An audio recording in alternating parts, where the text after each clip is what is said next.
The Huawei Watch. Probably the best looking Android Wear smartwatch as of now. The watch has this very premium watch housing, all made out of high quality metal. The leather watch band is made out of actual leather and not some cheap fake leather. And the 1.4-inch 400 by 400 AMOLED display has a sapphire crystal glass panel right on top of it. So yeah, this thing, it screams premium all over the place, including the price tag of $349 to $800. But hey, it's not as bad as the $15,000 Apple Watch edition.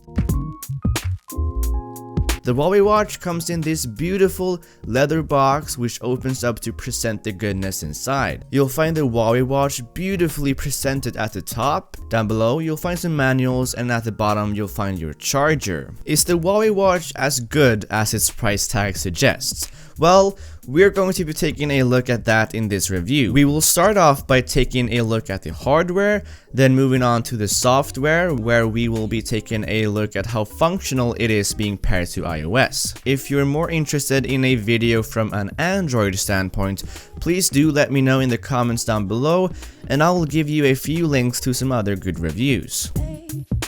The display is a 1.4-inch AMOLED 400 by 400 display. I know that sounds awesome, and yeah, it is. The colors are super vibrant and poppy, and whenever something on the screen is black, those individual pixels actually stop emitting light, which both helps save battery life and makes the watch look badass. So the display on the Huawei Watch is pretty much spot on. The watch itself is, as mentioned before, made out of high quality metal. It has a more glossy finish on the top and a more brushed finish along the sides and back. It has one simple button on a 2 o'clock position, a microphone behind one of the band mounts, and a heart rate monitor on the back. There's not that much more, and I mean that in a good way. The watch just looks so sleek, simple, and premium. The heart rate monitor is pretty accurate when compared to a chest-based monitor, but you're not going to use it that much because there's not that much implementation in the Android Wear software for a heart rate monitor. The watch though has all the gyroscopes and accelerometers that you'll find in most smartwatches, so activity tracking is pretty much spot on. It counts your steps, calories burnt, and how many times a day that you've gone from a sitting position to a standing one. The Huawei Watch uses 18mm bands, so if you're not very fond of the band that comes with it, just purchase your own. So what I would do is I would go to Amazon.com, buy one in silicone for workouts, one in metal for a more businessy and classy look, and keep the one in leather, and you know, I'd be pretty much good to go. So let's take a look at the software.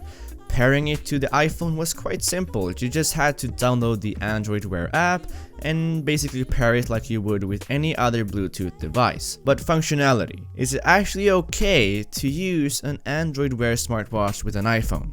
I'd actually say so, yeah. If you're just buying a smartwatch for notifications and doing simple tasks, Android Wear will work perfectly fine. But if you want the third-party apps and replying to texts and calls on the watch, you gotta have an Android phone. With that said, let's take a look at the apps that we have available when paired to an iPhone.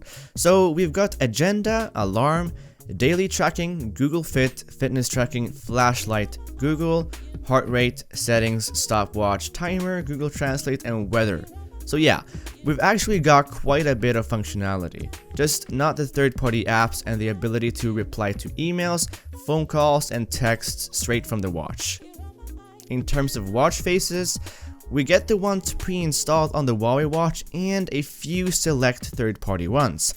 The battery life is definitely in the upper bracket of smartwatches. Most watches only last about a day, if even that. The Huawei Watch? Well, I can definitely vouch for it lasting at least a day and a half with moderate use, and about 1 day and 10 hours or so with hard use and brightness on max. Talking about battery life, how do you actually charge the watch? Well, there's this cradle with pins on the side. It's magnetic, but you kind of have to align the pins to actually get the watch to charge, so that's a little bit messy right there. So, is the Huawei Watch worth its price tag? Well, you know, it's super luxurious and expensive looking, and it has some of the best hardware that you'd find in any smartwatch right now, like the beautiful AMOLED display and a luxurious build quality. Pair that with Android Wear and you get an amazing smartwatch, even more so if you pair it with an actual Android phone. Thank you guys so much for watching. If you're interested in buying the Huawei Watch, there will be a couple Amazon links down below. Please leave a like if you enjoyed the video, subscribe if you want to see more videos like this, and I'll see you guys in the next one. Peace.